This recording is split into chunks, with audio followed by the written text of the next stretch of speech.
Welcome everyone, स्वागत है आपका WLS क्लासेस में। आज हम शुरू करेंगे chapter first the solid states. हम ये शुरू करने जा रहे हैं नीट 2024 के लिए बैचेस। इसमें 12th क्लास का भी कवर हो जाएगा, तो आप सभी अच्छे से यहाँ पर पढ़ सकते हैं। चलिए शुरू करते हैं। सबसे पहले द सॉलिड स्टेट्स में हमें पढ़ना क्या है। सॉलिड स्टेट में हमें पढ़नी है प्रॉपर्टी ऑफ सॉलिड्स, जो कि डिपेंड करती हैं 3 फैक्टर पर। सबसे पहले है नेचर ऑफ कॉन्स्टिट्यूएंट पार्टिकल, जिनसे कॉन्स्टिट्यूएंट पार्टिकल यानी जिनसे मिलके सॉलिड बना हुआ है। एटम हो सकते हैं, आयंस हो सकते हैं, ठीक है, मॉलिक्यूल जो भी है। इसके बाद सेकंड है स्ट्रक्चर, वो अरेंज कैसे है। स्ट्रक्चर बहुत इंपॉर्टेंट होती है, प्रॉपर्टी पे इस पर बहुत फर्क होता है। और तीसरा है उनके बीच में फोर्सेस कैसे लगी हुई है, बाइंडिंग फोर्स क्या लगी हुई है, ठीक है। इसके बाद पहला टॉपिक आता है आपका फ्लूइड। फ्लूइड कहते हैं एबिलिटी टू फ्लो, जिसमें बहने की क्षमता हो, जैसे पानी हुआ, लिक्विड हुआ, ऑयल, गैस, मतलब ये जो होती हैं चीजें, जूस हुआ, ये फ्लो करती हैं, ठीक है। इसमें मॉलिक्यूल जो होते हैं दूर दूर होते हैं, कॉन्स्टिट्यूएंट मॉलिक्यूल्स जो होते हैं दूर दूर होते हैं एक दूसरे से, तो फ्री होते हैं मूव करने के लिए। रिजिडिटी इसका फ्लूइड का उल्टा है। इसमें पार्टिकल करीब रहते हैं, फिक्स रहते हैं एक ही जगह पे, सिर्फ ऑसिलेट कर सकते हैं। सॉलिड रिजिड होता है इसी वजह से। कैरेक्टरिस्टिक ऑफ सॉलिड आपको पता ही है, ये पुरानी प्रॉपर्टी है। डेफिनेट मास, वॉल्यूम, शेप होता है इसका। फोर्सेस, डिस्टेंस जो होता है उनके पास पास होता है, मतलब इंटरमोलिकुलर फोर्सेस स्ट्रांग होती हैं। इनकम्प्रेसिबल और रिजिड होते हैं, ये ज़्यादा इनको दबाया नहीं जा सकता। कॉन्स्टिट्यूएंट पार्टिकल फिक्स होते हैं। इसके बाद नोट रखिए, ये सॉलिड लिक्विड गैस में से कौन सी स्टेट्स पाई जा रही है। जैसे आपका पानी है, वो लिक्विड फॉर्म में पाया जाएगा या गैस फॉर्म में पाया जाएगा, कौन सी फॉर्म में पाया जाएगा, ये डिपेंड करता है हमारा 2 फैक्टर पर, थर्मल एनर्जी और इंटरमोलिकुलर फोर्सेस। थर्मल एनर्जी अगर ज़्यादा हो रही है, ठीक, इंटरमोलिकुलर फोर्सेस से, तो वो या तो लिक्विड होगा या गैस होगा। और अगर इंटरमोलिकुलर फोर्सेस ज़्यादा है तो वो सॉलिड फॉर्म में पाया जाएगा, क्योंकि इंटरमोलिकुलर फोर्सेस बांधे रखता है और थर्मल एनर्जी यानी टेम्परेचर उसको कॉन्स्टिट्यूएंट पार्टिकल्स को दूर भगाता है। इसके बाद नेक्स्ट टॉपिक है एमोर्फस सॉलिड, किसको बोलते हैं, नो फॉर्म या शॉर्ट रेंज ऑर्डर, ठीक है। क्वार्ट्ज, ग्लास, रबर, प्लास्टिक इसका एग्जांपल है। क्रिस्टलाइन सॉलिड होता है long range order, NaCl, quartz इसका एग्जांपल है। यहाँ पे देख सकते हैं आप, ये वेल अरेंज है, लॉन्ग रेंज है, ठीक है। ये हमारा क्रिस्टलाइन सॉलिड हो गया और ये हमारा एमोर्फस हो गया। इसमें कुछ शेप सी नहीं बन रही, यहाँ कुछ बन गई, यहाँ कुछ बन गई, एमोर्फस हो गया हमारा, ठीक। इसके बाद आगे हमारा जो टॉपिक है वो है सूडो सॉलिड। सूडो सॉलिड कह लीजिए या सुपर कूल्ड लिक्विड कह लीजिए। अमोर्फस सॉलिड को सुपर कूल्ड लिक्विड भी कह देते हैं, क्योंकि सूडो सॉलिड इसलिए कहा गया है क्योंकि है तो सॉलिड पर ये फ्लो करता है, जबकि होना चाहिए था रिजिड, पर इसमें फ्लूइड वाला नेचर है, फ्लो करने का, बहुत स्लोली फ्लो करता है, इसलिए इसको सूडो सॉलिड कहा गया है। एमोर्फस सॉलिड जो होता है वो सूडो सॉलिड होता है, ठीक है। इसी वजह से पुरानी बिल्डिंग्स के जो ग्लास होते हैं, शीशे होते हैं, वो नीचे से थिक पाए जाते हैं। इसके बाद 2 नेचर हमें पढ़ने हैं, पहला है एनिसोट्रोपिक नेचर, दूसरा आइसोट्रोपिक नेचर। आइसो का मतलब होता है सेम। तो हमारा जो एमोर्फस सॉलिड है उसको किसी भी डायरेक्शन से आप अगर मेजर करेंगे, फिजिकल प्रॉपर्टी वो सेम आएगी, उसको बोलते हैं आइसोट्रोपिक नेचर। जो किसी भी डायरेक्शन से आप फिजिकल प्रॉपर्टी मेजर करें वो सेम आए, उसको बोलते हैं आइसोट्रोपिक नेचर। एनिसोट्रोपिक नेचर में ऐसा नहीं है, अलग अलग डायरेक्शन से अलग अलग प्रॉपर्टी आती हैं, या आप पढ़ सकते भी हैं, ठीक है, उसको बोलते हैं एनिसोट्रोपिक नेचर। इसके बाद आप ये टेबल देखें, क्रिस्टलाइन सॉलिड और एमोर्फस सॉलिड में डिफरेंस किया गया है। 7 पैरामीटर्स लिए गए हैं, इन्होंने प्रॉपर्टीज कहा है इनको। जैसे शेप, इसमें डेफिनेट होती है, इसमें इरेगुलर होती है। मेल्टिंग पॉइंट इसमें शार्प होता है, ये ग्रेजुअली सॉफ्टन होता है, यानी धीरे धीरे मेल्ट होना शुरू हो जाता है। क्लीवेज प्रॉपर्टी, अगर आप इसको नाइफ से कट करेंगे 2 प्लेन सरफेस आएंगे, बिल्कुल स्मूथ सरफेस एकदम, और इसमें इरेगुलर सरफेस आते हैं। हीट ऑफ फ्यूजन इसमें डेफिनेट है, इसमें डेफिनेट नहीं है। ये एनिसोट्रोपिक नेचर है, ये आइसोट्रोपिक नेचर है। इसको ट्रू सॉलिड बोल सकते हैं और ये सूडो सॉलिड है, ठीक है। और ये लॉन्ग रेंज ऑर्डर होता है, ये शॉर्ट रेंज ऑर्डर है। नेक्स्ट टॉपिक है हमारा क्लासिफिकेशन ऑफ क्रिस्टलाइन सॉलिड। ये पूरा 2 पेपर ना पढ़ के, अगर सिर्फ आप ये पेपर और ये पेपर स्किप करके अगर सिर्फ आप ये टेबल कर लेते हैं तो आपका एक टॉपिक हो जाता है। क्रिस्टलाइन सॉलिड को डिफरेंट पार्ट में चार टाइप्स में डिवाइड किया गया है। मॉलिक्यूलर सॉलिड, आयनिक सॉलिड, मेटेलिक और कोवेलेंट, ठीक है। मॉलिक्यूलर सॉलिड में जो कॉन्स्टिट्यूएंट पार्टिकल होता है, मॉलिक्यूल होता है, इसमें आयंस, इसमें पॉजिटिव आयन, इलेक्ट्रॉन और इसमें एटम, ठीक है।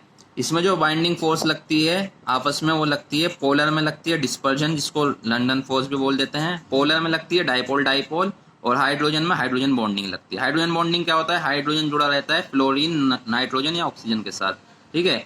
आयनिक सॉलिड में कोलम्बिक फोर्स लगती है, आपने पढ़ा होगा, इलेक्ट्रोस्टैटिक फोर्स फिजिक्स में पढ़ेंगे आप, ठीक है, चार्ज के बीच में जो फोर्स लगती है। मेटेलिक बॉन्डिंग में मेटेलिक बॉन्डिंग होती है और कोवेलेंट में कोवेलेंट बॉन्डिंग होती है। एग्जाम्पल दिए हुए हैं, पोलर का एग्जाम्पल है, नॉन पोलर का इसमें कोई पोल नहीं बन रहा है, ये नॉन पोलर का एग्जाम्पल होगा। HCl में पोल बनता है, एक प्लस एक माइनस, और हाइड्रोजन बॉन्डिंग हाइड्रोजन ऑक्सीजन के साथ जुड़ा हुआ है। आयनिक सॉलिड में NaCl हो गया, MgO हो गया, ये आयन बन जाते हैं। अगर इसको हम सॉल्यूशन में डिसॉल्व कर दें तो आयंस में टूट जाता है। मेटेलिक सॉलिड में ये मेटल्स दे रखे हैं एग्जाम्पल। कोवेलेंट के अगर आप एग्जाम्पल पढ़ें तो silicon oxide, silicon carbide, carbon, graphite, ये एग्जाम्पल है। इनकी फिजिकल नेचर दे रखा है, ये सॉफ्ट होते हैं, हाइड्रोजन बॉन्डिंग थोड़ी हार्ड है, ठीक है। आयनिक सॉलिड ये हार्ड होते हैं पर ब्रिटल होते हैं, यानी अगर आप इस पे हैमर करेंगे, हथौड़ा मारेंगे तो ये फूट जाएगा। ये हार्ड होता है मेटेलिक सॉलिड, पर ये मैलिएबल होता है, फूटेगा नहीं बल्कि शीट की तरह फैल जाएगा। कोवेलेंट ये भी हार्ड होता है एक्सेप्ट ग्रेफाइट, ग्रेफाइट सॉफ्ट होता है। इलेक्ट्रिकल कंडक्टिविटी की अगर हम बात करें तो ये इंसुलेटर हैं तीनों के तीनों। मॉलिक्यूलर सॉलिड जो है, आयनिक सॉलिड इंसुलेटर होता है, पर मोल्टन स्टेट्स में जब आप इसको मेल्ट कर देंगे, ये लिक्विड फॉर्म में आ जाएगा तो ये आयंस में टूट जाएगा और ये इलेक्ट्रिसिटी कंडक्ट कर सकता है। मेटेलिक गुड कंडक्टर होते हैं, हमें पता ही है। कोवेलेंट इंसुलेटर होता है एक्सेप्ट ग्रेफाइट, ग्रेफाइट को छोड़कर, क्योंकि ये कंडक्टर होता है, और जबकि कोवेलेंट जो है हमारा इंसुलेटर है। अगर इसके मेल्टिंग पॉइंट की बात करें तो बहुत ही लो होते हैं इनके। मॉलिक्यूलर सॉलिड के जो मेल्टिंग पॉइंट होते हैं लो होते हैं, और आयनिक सॉलिड का मेल्टिंग पॉइंट हाई, और जबकि मेटेलिक का फेयरली हाई और कोवेलेंट का वेरी हाई होता है। ठीक है, आप ये टेबल अच्छे से ध्यान रखें, आपको 2 पेपर पढ़ने की जरूरत नहीं है। Thank you.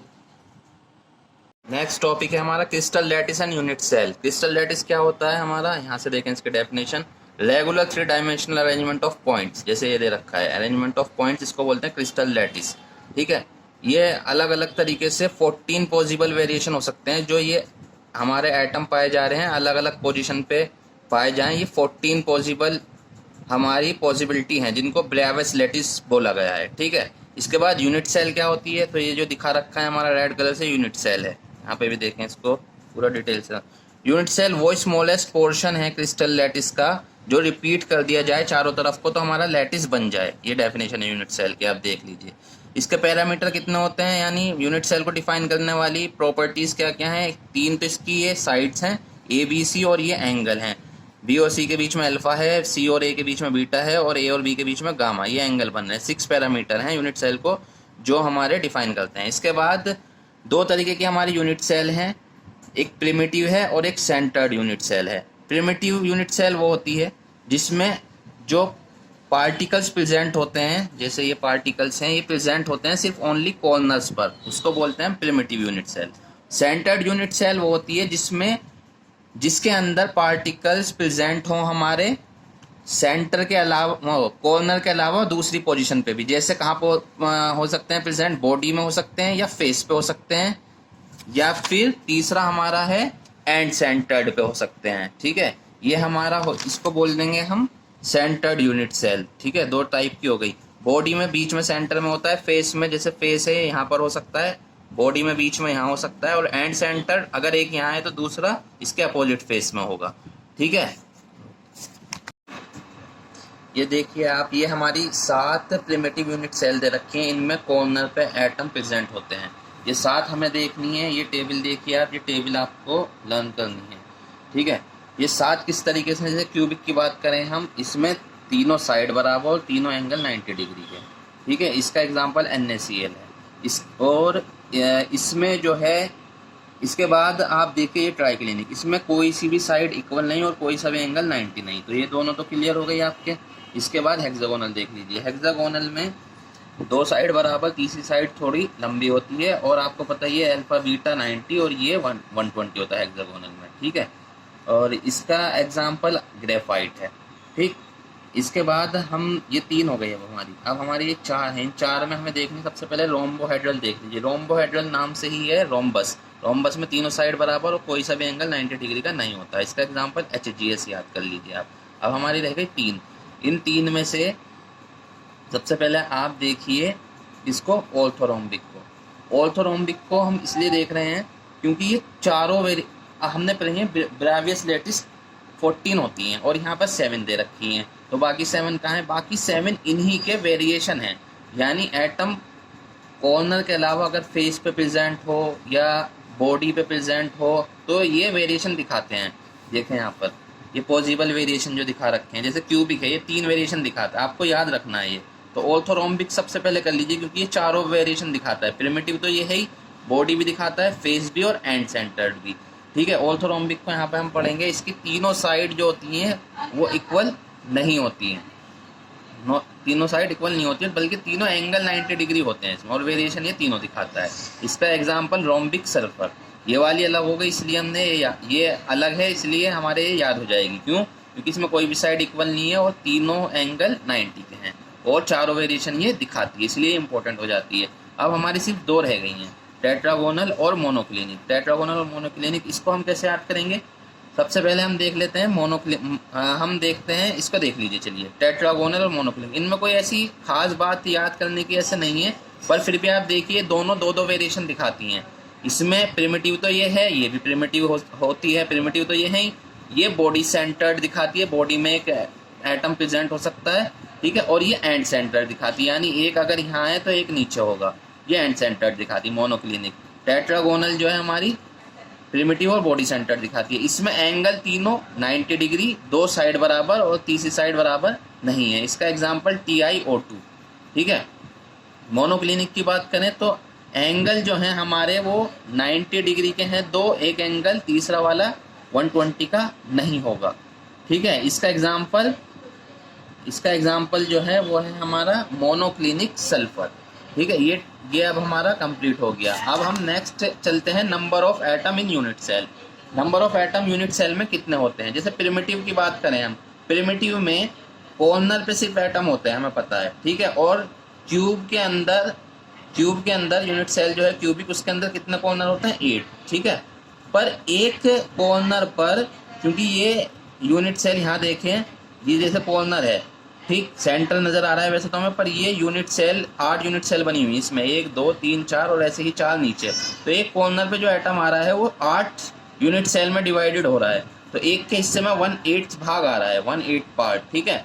तो 8 कोने हैं और 1/8 पार्ट है, तो 8 × 1/8, 8 से 8 कैंसिल हो गया 1, तो प्रिमिटिव में 1 एटम होता है। इसके बाद बॉडी सेंटर्ड की बात करें तो एक तो कॉर्नर पे से हो गया हमारा सारे मिला के, और एक बॉडी में बीच में रखा हुआ है, तो टोटल नंबर ऑफ एटम कितने हो गए? 2 हो गए।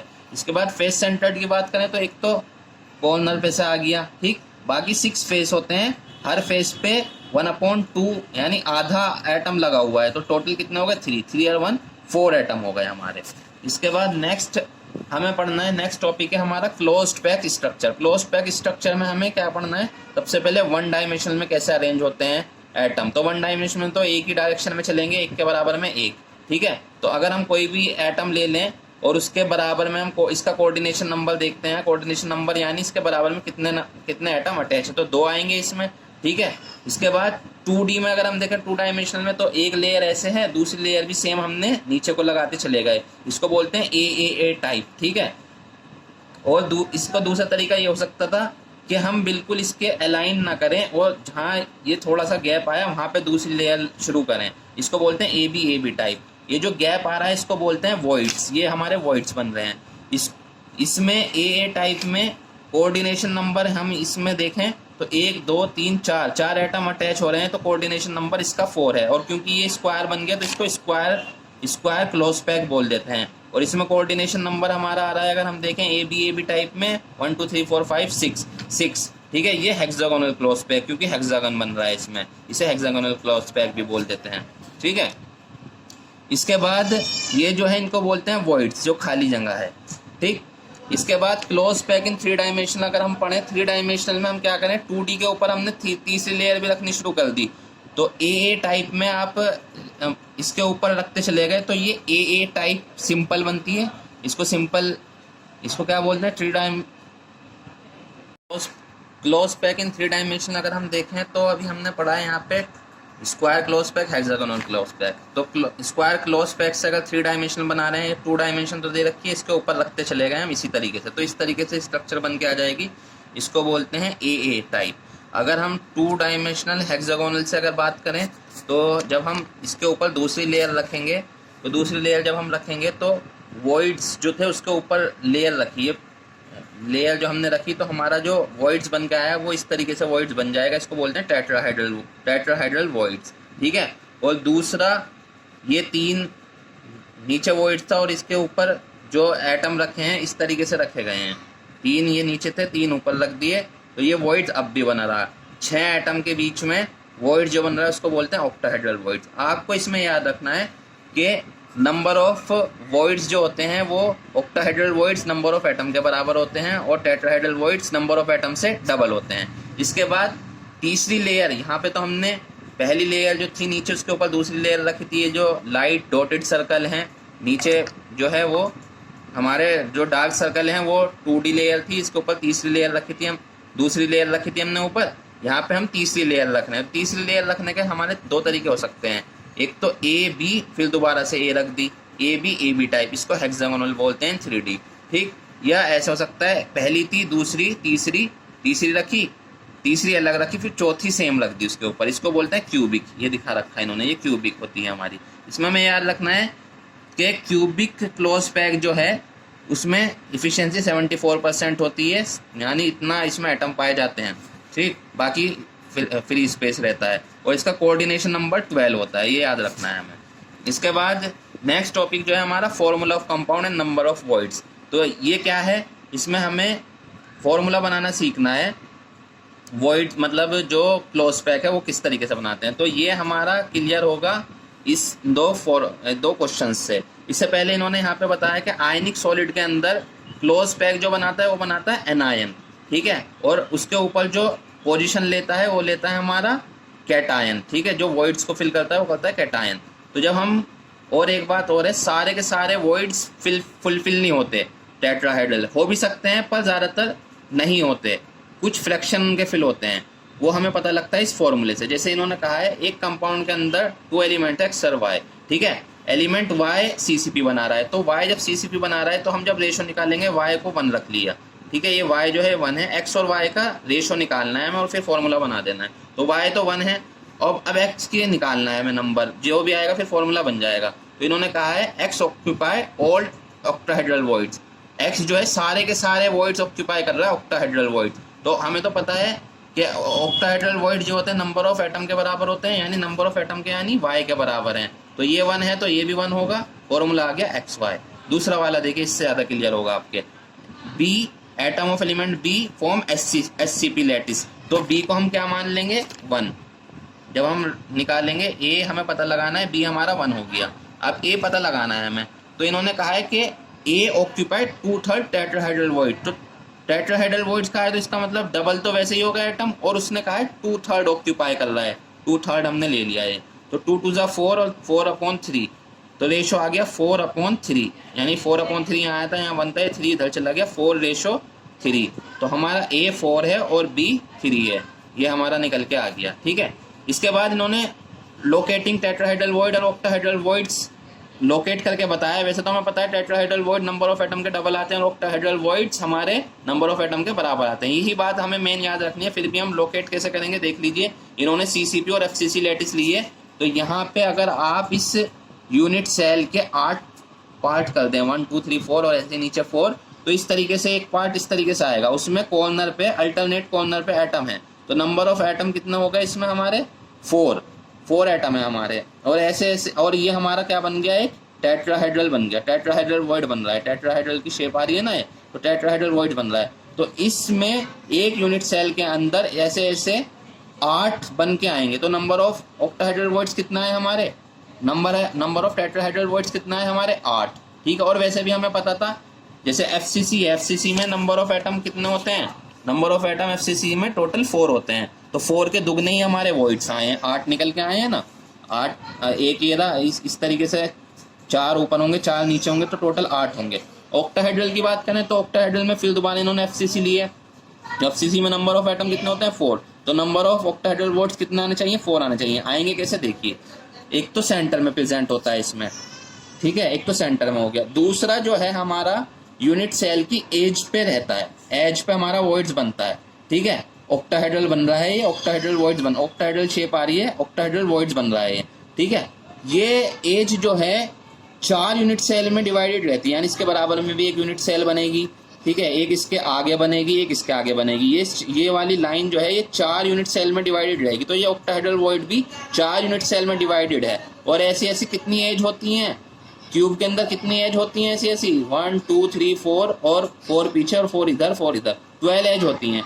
तो यानी 12 ऑक्टाहेड्रल वॉइड्स बन रहे हैं और एक यूनिट सेल में कितना 1/4 पार्ट आ रहा है। तो अगर आप कैलकुलेट करेंगे तो 12 इंटू 1/4 कट के 3 यानी 3 वॉइड्स आ रहे हैं एक यूनिट सेल में और एक सेंटर पे है। तो टोटल जो है हमारे 4 ऑक्टाहेड्रल वॉइड्स आए एक यूनिट सेल में और हमने पहले ही पढ़ा था 4 आने चाहिए। तो ये हमारा एक तरीके से प्रूफ भी हो गया।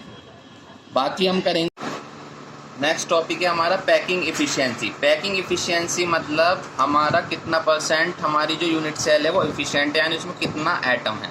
तो हम 3 केस में पढ़ेंगे, SCP, CCP या FCC कह लीजिए इसको, इसमें पढ़ेंगे, BCC में पढ़ेंगे बॉडी सेंटर्ड में, और सिंपल क्यूबिक में पढ़ेंगे। सबसे पहले FCC की बात करें तो फेस पे एटम है, तो इसमें सीधा कुछ निकलना आपको, इसमें आप ये हाइपोटेन्यूस है, ये बेस, ये परपेंडिकुलर, ठीक है। तो ये हमारे एक रेडियस, 2 रेडियस है, एक रेडियस है, 4R आ रहे हैं, ठीक है, 4R, और ये हमारी A है और ये भी A है। जब आप पाइथागोरस लगाएंगे तो R और A में एक रिलेशन आएगा, वो हमारा निकल के आया क्या, A = 2√2R, ठीक है। अब पैकिंग इफिशिएंसी का फॉर्मूला क्या होता है, फॉर्मूला होता है volume occupied by sphere in the unit cell. 4 इसलिए लगाया क्योंकि SCP में या FCC में 4 एटम होते हैं हमारे, ठीक है, और नीचे टोटल वॉल्यूम रखनी है इंटू 100। टोटल वॉल्यूम की जगह A की क्यूब, A कितना है हमारा 2√2R, ठीक है। तो हम जब इसको कैलकुलेट करेंगे R से R क्यूब से R क्यूब कट जाएगा, हमारा आएगा 74%, ठीक। इसके बाद BCC की बात करें, BCC में सेंटर में एटम होता है, सेंटर में एटम होता है। तो इसमें हम पाइथागोरस जब लगाएंगे, इसमें लगाएंगे 3D में बन रहा है ये हमारा 90 डिग्री। तो ये हाइपोटेन्यूस है, ये बेस है, ये परपेंडिकुलर है, ये A है, और ये जो है B दे रखी है, ये है हमारी कितनी दे रखी है, ये B है हमारी √2A। पाइथागोरस थ्योरम जब हम लगाएंगे यहाँ पर तो हमारा रिलेशन निकल के आएगा A = 4R/3, ये याद रखिएगा, A = 4R/3। अब क्या हम 4 पैकिंग एफिशिएंसी में जब नीचे रखेंगे तो 4R/√3 रखेंगे और क्यूब करेंगे। तो जब इसको सॉल्व करेंगे तो 68% निकल के आएगा हमारा। इसके बाद packing efficiency in simple cubic में A = 2R होता है इसमें सिंपल, तो हमें रखना है। और हाँ, BCC में एक चीज़ और याद रखिएगा, 2 की मल्टीप्लाई इसलिए हुई क्योंकि BCC में 2 एटम होते हैं, एक कॉर्नर पे और एक सेंटर में, ये हमने पहले पढ़ लिया है। इसके बाद पैकिंग एफिशिएंसी की बात करें हम सिंपल क्यूबिक में, तो फॉर्मूला लगाएंगे हम वॉल्यूम ऑफ 1 एटम, क्योंकि इसमें 1 ही रहता है, और to volume of cubic unit cell, तो कितना रखेंगे 2R, उसकी क्यूब करेंगे 8R क्यूब हो जाएगा। इसकी जो हमारी इफिशिएंसी आएगी वो 52.4% आई। इसके बाद नेक्स्ट टॉपिक है calculation involving unit cell dimension. Unit cell dimension में कैलकुलेशन क्या है हमारी, तो हम इसमें डेंसिटी का फॉर्मूला लगाएंगे, मास अपॉन वॉल्यूम। मास कितना है हमारा Z × M, Z number of atom है, कोई सी भी यूनिट सेल हो सकती है। अगर हमारी FCC है तो 4 रखेंगे, BCC है तो 2 रखेंगे, सिंपल है तो 1 रखेंगे। M हमारा मास है और वॉल्यूम A क्यूब, ठीक है। M को हम और ज़्यादा अगर खोल के लिखें तो molar mass upon Avogadro number, ये फॉर्मूला आपको याद रखना है, ठीक है। ये याद कर लीजिए या ये याद कर लीजिए, ठीक है। इस पर कुछ क्वेश्चंस हैं, ये हम बाद में जब क्वेश्चंस करेंगे तब हम इनको पढ़ेंगे, ठीक है। इसके बाद नेक्स्ट टॉपिक जो हमारा आता है वो आता है imperfection in solid. Imperfection in solid या डिफेक्ट कह लीजिए इनको, तो 2 तरीके के होते हैं हमारे, पॉइंट डिफेक्ट और लाइन डिफेक्ट। हमें लाइन डिफेक्ट तो यहाँ पढ़ना नहीं है, पॉइंट डिफेक्ट पढ़ना है। पॉइंट डिफेक्ट क्या होता है हमारा, डिफेक्ट यानी irregularity from ideal arrangement. Ideal arrangement जो था उसमें थोड़ी बहुत इरेगुलरिटी आ रही है, डिफेक्ट आ रहा है, उसको पॉइंट डिफेक्ट बोलते हैं, ठीक है। ये हमारे 3 तरीके के हैं। सबसे पहले हमारा स्टिक्योमेट्री डिफेक्ट, फिर है इम्प्योरिटी डिफेक्ट, फिर नॉन स्टिक्योमेट्री डिफेक्ट। स्टिक्योमेट्री डिफेक्ट में हम पढ़ेंगे कि इसको इंट्रिंसिक या थर्मोडायनेमिक डिफेक्ट भी बोलते हैं। ये जो है हमारे 2 तरीके के होते हैं, वैकेंसी डिफेक्ट और इंटरस्टिशियल डिफेक्ट। वैकेंसी डिफेक्ट में क्या होता है, हमारे एटम जो है वैकेंट होता है, एटम अपनी पोजीशन छोड़ के गया रहता है, इसकी वजह से डेंसिटी भी इसमें कम हो जाती है, इसको वैकेंसी डिफेक्ट बोलते हैं। इंटरस्टिशियल डिफेक्ट में यहाँ पर देखें आप, इंटरस्टिशियल डिफेक्ट में यहाँ पर एक फालतू पार्टिकल या एटम आ गया, तो ये इंटरस्टिशियल साइट में आ रहा है, इंटरस्टिशियल डिफेक्ट बोलते हैं, ठीक है। इसमें डेंसिटी इंक्रीज हो जाएगी। इसी तरीके से ये तो दिखाते हैं ये वाले जो वैकेंसी और इंटरस्टिशियल डिफेक्ट है नॉन आयनिक सॉलिड दिखाते हैं। आयनिक सॉलिड के अंदर इन डिफेक्ट को ही दूसरे नाम से हम जानते हैं फ्रैंकल डिफेक्ट या शॉर्टकी डिफेक्ट। फ्रेंकल डिफेक्ट क्या होता है, ये देखिए, ये पॉजिटिव चार्ज अपनी जगह छोड़ के दूसरे इंटरस्टिशियल साइड में आ गया, तो अपनी पोजीशन पे तो इसने वैकेंसी डिफेक्ट कर दी और दूसरी जगह पर इंटरस्टिशियल डिफेक्ट कर दी। इसको डिसलोकेशन डिफेक्ट भी बोलते हैं। डेंसिटी पे इसमें कुछ फर्क नहीं पड़ता क्योंकि ये अपनी जगह छोड़ के दूसरी जगह पर आया है, कहीं गया नहीं है। इसके बाद शॉर्ट की डिफेक्ट जो है, शॉर्ट की डिफेक्ट में हमारा इलेक्ट्रिक न्यूट्रलिटी बनाने के लिए पॉजिटिव और नेगेटिव चार्ज जो होता है वो इक्वली गायब रहते हैं, ठीक है। इसमें डेंसिटी हमारी कम हो जाती है।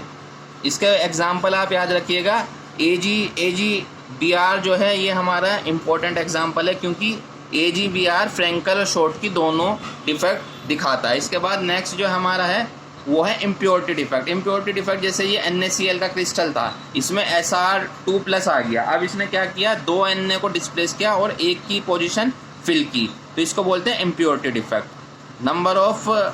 नंबर ऑफ पार्टिकल जितने आए हैं उतने ही ये डिफेक्ट प्रोड्यूस हुए हैं इसमें। इसके बाद नेक्स्ट है हमारा नॉन स्टिक्योमेट्री डिफेक्ट। नॉन स्टिक्योमेट्री डिफेक्ट जो होता है ये हमारा मेटल है वो कम या ज़्यादा मात्रा में पाया जाता है, इसको बोलते हैं नॉन स्टिक्योमेट्री डिफेक्ट। ये 2 तरीके से होते हैं, मेटल एक्सिस डिफेक्ट और मेटल डेफिशिएंसी डिफेक्ट। पहले हम मेटल डेफिशिएंसी डिफेक्ट पढ़ लेते हैं, ये आसानी से समझ में आएगा। ये देखिए, मेटल डेफिशिएंसी डिफेक्ट में क्या हो रहा है, Fe 0.93, जबकि पूरा Fe होना चाहिए था, पर 0.93 0.96 ये क्या है, यानी Fe पूरी मात्रा में नहीं पाया जा रहा है, इसको बोलते हैं मेटल डेफिशिएंसी डिफेक्ट। अगर एक्सिस की बात करें तो मेटल एक्सिस में यहाँ देखिए Zn1+X, यानी Zn1 तो था ही, Zno होना चाहिए था, पर +X, यानी ये ज़्यादा मात्रा में पाया जा रहा है यहाँ पर, ठीक है। इसी तरीके से एनायनिक वैकेंसी के कारण मेटल एक्सिस डिफेक्ट, ये तो कैटायन ज़्यादा हो गया क्योंकि यहाँ पे O एनायन है और Zn कैटायन है, तो ये कैटायन ज़्यादा हो रहा है, metal excess due to cationic extra cation. और ये है metal excess defect due to anionic vacancy. Anionic vacancy कैसे होगी, जैसे हमारा ये NaCl का क्रिस्टल है, Na पॉजिटिव है और ये माइनस वाला Cl है, तो यहाँ पर सोडियम वेपर का एटमॉस्फेयर लिया, यानी सोडियम है बाहर, तो यहाँ से Cl उससे रिएक्ट करने के लिए जाएगा और अपनी पोजीशन वैकेंट कर देगा, और Na का जो इलेक्ट्रॉन Na छोड़ेगा Cl से रिएक्ट करने के लिए, वो इसकी पोजीशन गेन कर लेगा। अब अगर हम इसमें देखें तो as compare to anion cation ज़्यादा हैं, तो हमारा मेटल क्या है, एक्सिस में है यहाँ पर एज कम्पेयर टू एनायन, तो एनायन वैकेंसी की वजह से मेटल एक्सिस में आ गया, स्टिक्योमेट्री डिफेक्ट इसको बोलते हैं। और ये जो इलेक्ट्रॉन यहाँ पर आया है इसको एफ सेंटर या बर्बेन सेंटर भी बोलते हैं, क्योंकि ये कलर शो करता है, जब ये लाइट पड़ेगी इस पर तो ये एनर्जी एब्जॉर्ब करके कलर शो करेगा, जैसे LiCl क्रिस्टल में पिंक कलर शो करता है, KCl में वायलेट कलर शो करता है। इसके बाद नेक्स्ट टॉपिक हमारा इलेक्ट्रिकल प्रॉपर्टी है। सॉलिड्स को हमने डिवाइड किया गया है 3 पार्ट्स में, कंडक्टर, इंसुलेटर, सेमीकंडक्टर। कंडक्टर की जो कंडक्टिविटी होती है वो होती है 10⁴ से लेके 10⁷ ओम इनवर्स मीटर इनवर्स में, यानी अच्छे होते हैं ये इनकी कंडक्टिविटी। और इंसुलेटर की बहुत कम होती है, 10⁻20 से 10⁻10 ohm inverse metre inverse. Semiconductor की बीच में होती है 10⁻6 से 10⁴। अब हम पढ़ेंगे, देखिए ये इसके बाद हम देखेंगे ये मेटल में ये बैंड जो बना हुआ है ये फील्ड बैंड है और ये एम्प्टी बैंड है या कंडक्शन बैंड भी बोल देते हैं। ये दोनों ओवरलैप है इन केस ऑफ मेटल, तो इलेक्ट्रॉन इस बैंड से इस बैंड में आराम से चले जाएंगे। तो कंडक्टर के केस में या मेटल के केस में हमारी कंडक्टिविटी अच्छी होती है। अगर बात करें इंसुलेटर की तो इनमें गैप बहुत ज़्यादा होता है, इलेक्ट्रॉन यहाँ से यहाँ जा ही नहीं पाते, फॉरबिडन एनर्जी गैप ज़्यादा होता है, ठीक है, इसलिए इसको इंसुलेटर बोला गया है। सेमीकंडक्टर में थोड़ा कम होता है, कुछ इलेक्ट्रॉन चले जाते हैं कुछ नहीं जा पाते, इसलिए इसको सेमीकंडक्टर बोलते हैं। इस गैप को कम करने के लिए इम्प्योरिटी मिलाई जाती है, इस प्रोसेस को ही डोपिंग बोलते हैं, ठीक है। अब डोपिंग कैसे करी जाती है, डोपिंग करने के हमारे पास 2 तरीके हैं, इलेक्ट्रॉन रिच इम्प्योरिटी या electron deficient impurity. Electron rich impurity जो होती है वो होती है हमारी ग्रुप 15 एलिमेंट से डोपिंग कर दीजिए, यानी जैसे ये था हमारा ये परफेक्ट क्रिस्टल है ग्रुप 14 सिलिकॉन का, सिलिकॉन ले सकते हैं, जर्मेनियम ले सकते हैं। अब इसमें एन टाइप करा हमने इलेक्ट्रॉन रिच, तो आर्सेनिक डाल दिया ग्रुप 15, तो 4 के साथ तो बॉन्डिंग कर ली, 1 इलेक्ट्रॉन फ्री रह गया, ये क्या करेगा, इलेक्ट्रिसिटी कंडक्ट करेगा। और अगर बात करें हम पी टाइप की, पी टाइप में क्या इलेक्ट्रॉन डेफिशिएंट, यानी ग्रुप 13 से इसकी बॉन्डिंग करवाई तो 3 तो इसने फिल कर लिए पर 1 हमारा वैकेंट रह गया। अब ये जो वैकेंट होल बना इसकी जगह ये पूरी करेगा, अपनी जगह इसकी होल हो जाएगी, फिर इसकी जगह दूसरा आएगा तो वहाँ होल बन जाएगा। तो ऐसे ऐसे ये भी इलेक्ट्रिसिटी कंडक्ट कर देता है, ऐसा लगता है जैसे होल के कारण हो रहा है, पर चल इसमें भी इलेक्ट्रॉन ही रहा है। इसके बाद हम देखते हैं application of n type and p type semiconductor. इसमें हमें क्या पढ़ना है, एप्लीकेशन पढ़नी है एन टाइप और पी टाइप की। तो डायोड बनाने में यूज़ होता है जो रेक्टिफायर का काम करता है, और ट्रांजिस्टर में यूज़ होता है। ट्रांजिस्टर कैसे बनता है, एक टाइप के सेमीकंडक्टर को दो के बीच में सैंडविच कर देना, यानी बीच में लगा देना। एनपीएन और पीएनपी दो टाइप के हो सकते हैं, ठीक है। ये भी हमारा सिग्नल को एम्पलीफाई करने में यूज़ होता है। इसके बाद फोटो डायोड हमारा कैसे यूज़ होता है, उसका लाइट एनर्जी को इलेक्ट्रिकल एनर्जी में कन्वर्ट करने के लिए। इसके बाद कुछ और भी इन्होंने बताया कि कुछ और भी हम सॉलिड स्टेट के मटेरियल बना सकते हैं ग्रुप 13 और 15 को मिला के, क्योंकि उनका एवरेज बैलेंस 14 ही आएगा, ठीक है। 12 और 16 को मिला के भी बना सकते हैं, जैसे कि इन्होंने एग्जाम्पल दिया है गैलियम आर्सेनाइड। ये यूज़ होता है कुछ आजकल, इसने बहुत ज़्यादा तेज़ कर दिया है सेमीकंडक्टर डिवाइस को, इस तरीके से मेटल जो सॉलिड स्टेट जो बना रहे हैं। इसके बाद लास्ट टॉपिक है हमारा मैग्नेटिक प्रॉपर्टी। मैग्नेटिक प्रॉपर्टी क्यों शो करता है, क्योंकि इलेक्ट्रॉन जो है हमारा, उसमें दो प्रॉपर्टी होती है, एक तो वो रिवॉल्व करता है न्यूक्लियस के अराउंड, और एक अपनी एक्सिस पे भी रिवॉल्व करता है। तो इसके कारण उसमें वो करंट ऐसा लगता है जैसे कि करंट जैसे इलेक्ट्रॉन मूव करता है, तो करंट भी तो इलेक्ट्रॉन के कारण ही मूव करता है, तो ऐसा लगता है जैसे इलेक्ट्रिक करंट चल रहा है। और करंट हमारा मैग्नेटिक से रिलेटेड है, तो करंट चलेगा तो मैग्नेट भी चलेगा, इसलिए ये मैग्नेटिक प्रॉपर्टी शो करता है। इसको मेजर करते हैं हम बोर मैग्नेटॉन में, UB, ठीक है। इसकी वैल्यू कम है 9.27 10⁻⁻24 एमीटर मीटर स्क्वायर।